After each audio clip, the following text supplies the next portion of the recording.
नमस्कार। India news के digital channel in खबर में आप सभी का बहुत बहुत स्वागत है। मैं हूं आपके साथ रोहित पुनेठा और मेरे साथ मौजूद हैं मेरे सहयोगी राकेश पांडे। और आज हम बात करने वाले हैं पाकिस्तान पर, क्योंकि पाकिस्तान ही इस वक्त हॉट टॉपिक बना हुआ। और जिस तरह की मैं राकेश यहाँ पर थोड़ा सा हार्श वर्ड यूज़ करना चाहूँगा, जिस तरह की बेशर्मी इमरान खान कर रहे हैं, जिस तरह के शब्दों का इमरान खान इस्तेमाल उन्होंने UN के मंच से किया, उसके बाद अचानक से फिर हम देखते हैं कि यहाँ पर थोड़ा सा मैं आपको इंटरप्ट कर दूं शुरुआत में ही कि बेशर्मी तो जो की इमरान खान एक तो 15 मिनट के वक्त में 50 मिनट उन्होंने कल भाषण दिया।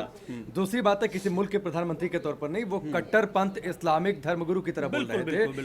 क्योंकि जिस रेडिकल इस्लामिज्म की बातचीत वो कर रहे थे, जिसको लेकर वो निशाना साध रहे थे कि ये गलत टर्म दिया गया है, दरअसल वो यही शो कर रहे थे कि कुछ लोग जिनके बेसिस पर इस्लाम को रेडिकल कहा जा रहा है वो क्यों है। बिल्कुल, लेकिन मेरा सवाल यहीं से शुरू होता है राकेश। आपने कल देखा होगा कि कई बार उन्होंने पुलवामा का जिक्र किया, अपने न्यूक्लियर वेपन्स की वो बात करते हुए नजर आए, और उसके अगले दिन जस्ट नेक्स्ट डे कश्मीर में 3 जगह आतंकी हमले हो जाते हैं। तो मेरा सवाल यहाँ से यही है कि जिस तरह से इमरान UN में बात कर रहे थे, सवाल मेरा यह है कि क्या इमरान UN जाने से पहले ही कश्मीर में जिस तरह से हमले हुए उसकी स्क्रिप्ट लिख कर आए थे? मुझे तो लग रहा है कि हाँ, बिल्कुल ऐसा ही है। उसकी स्क्रिप्ट बाकायदा बिल्कुल तैयार थी। इमरान ने वहां भाषण दिया, इमरान ने वहां धमकी दी, और आज देखिए 3 जगह हमले। हालांकि हमारे सुरक्षा बलों ने पूरी मुस्तैदी दिखाई और सारे आतंकी मार गिराए। बिल्कुल, पृष्ठभूमि पहले से तैयार थी और दरअसल आतंकी हमले नहीं हो रहे थे, उसके पीछे एक बड़ी वजह थी रोहित, क्योंकि इमरान खान को UN में स्पीच देनी थी और इसलिए उससे पहले वो कोई कदम नहीं उठाया जा रहा था। और आतंकी जो थे,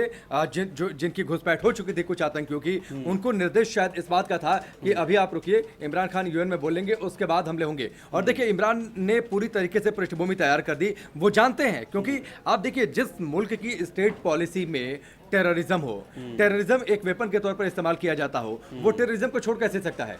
इमरान खान कहते हैं कि साहब आप, उन्होंने UN में एक मजेदार बात कही, उन्होंने कहा कि आप एक पर्यवेक्षक भेज दीजिए जो कि देखे कि इमरान पाकिस्तान में एक भी आतंकी संगठन नहीं है, आतंकी नहीं है। अब इमरान खान से वहीं पर अगर कोई क्रॉस क्वेश्चन रहता और ऐसी ट्रेडिशन रहती तो सवाल ये पूछा जाना चाहिए था कि इसी UN में और इसी न्यूयॉर्क के दौरे पर उन्होंने हाफिज सईद के लिए कहा है कि 1.5 लाख की जो पेंशन हम देते हैं उसके लिए आप परमिशन दे दीजिए, और हाफिज सईद ग्लोबल टेररिस्ट घोषित है। तो हाफिज सईद कहाँ है? आप क्यों पेंशन की मांग कर रहे हैं? हाफिज सईद आतंकी है तो फिर आप पूरी दुनिया के सामने सबसे बड़े मंच पर आप झूठ बोल रहे थे। खैर, ये तो एक अलग बात हुई। अब देखिए इमरान खान जानते हैं कि उन्होंने आतंकियों की फौज तैयार कर रखी है। 500 आतंकी अभी भी जानकारी है रोहित, और वो घुसपैठ के लिए तैयार बैठे हैं। जिक्र किया इमरान खान ने अपनी स्पीच में कि भारत के रक्षा मंत्री बोलते हैं कि 500 आतंकी वहां पर बॉर्डर पर खड़े हुए हैं। इतनी सारी बातें आतंकवाद पर कर इमरान खान बोलते हैं, और उसके बाद पूरी स्क्रिप्ट लिखी लिखाई स्क्रिप्ट के तहत यहाँ पर देखिए क्या। और इनपुट्स तो बहुत सारे हैं राकेश, इनपुट बहुत सारे हैं। इनपुट्स ये भी हैं कि अब ये भी तैयारी हो रही है पाकिस्तान की कि वो ये तो जान रहे हैं कि भारत की जो BSF है और भारत के जो सेना है वो पूरी तरीके से बॉर्डर्स को उन्होंने सील किया हुआ है।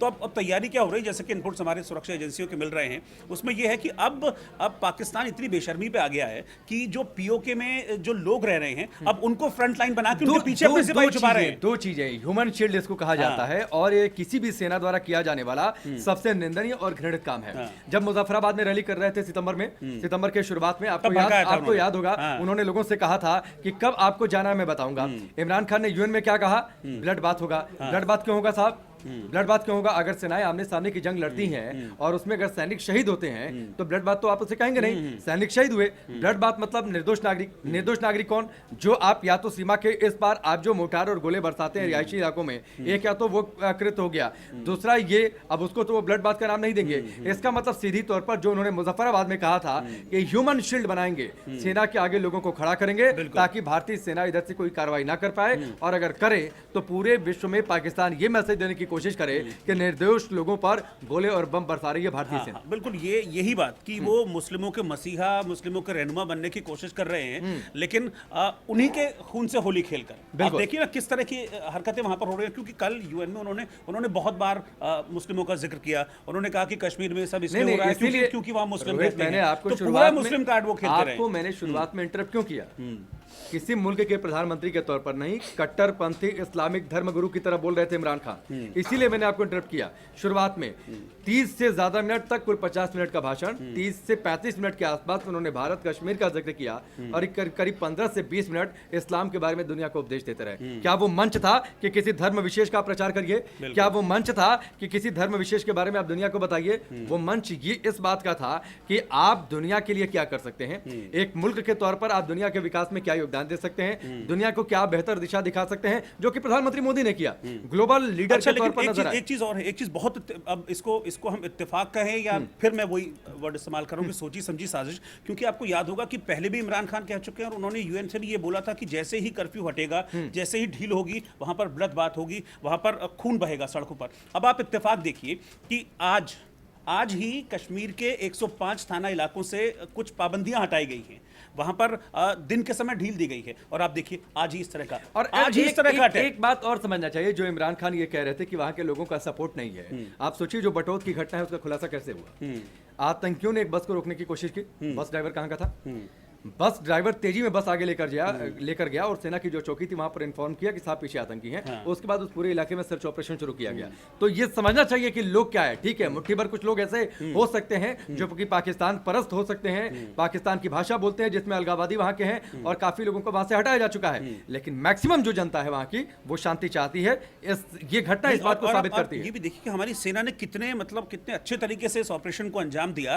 अगर आप भगवान न करे ऐसा कुछ होता कि वहां पर जिस घर को उन्होंने कैप्चर किया हुआ था उसमें जो लोग थे वहां पर, अगर भगवान न करे किसी के साथ कोई मिसहैपनिंग हो जाती या फायरिंग में किसी की जान चली जाती, तो इमरान तो उसको और बड़ा इशू बना देते। लेकिन कितने अच्छी तरीके से इस ऑपरेशन को अंजाम दिया कि सभी लोग जो थे वहां पर उनको इवैक्यूएट किया गया, उनको पहले सुरक्षित बाहर निकाला गया और फिर उसके बाद आतंकियों को मार गिराया गया। और एक नहीं, तीन जगह पर ऐसा किया। बिल्कुल 12 घंटे के अंदर 3 आतंकी हमले हुए, कुल 6 आतंकी मारे गए हैं, और बटौत में जिस घर में छुपे थे, जितने लोगों को बंधक बनाया था मुखिया समेत, उनको छुड़ा लिया गया।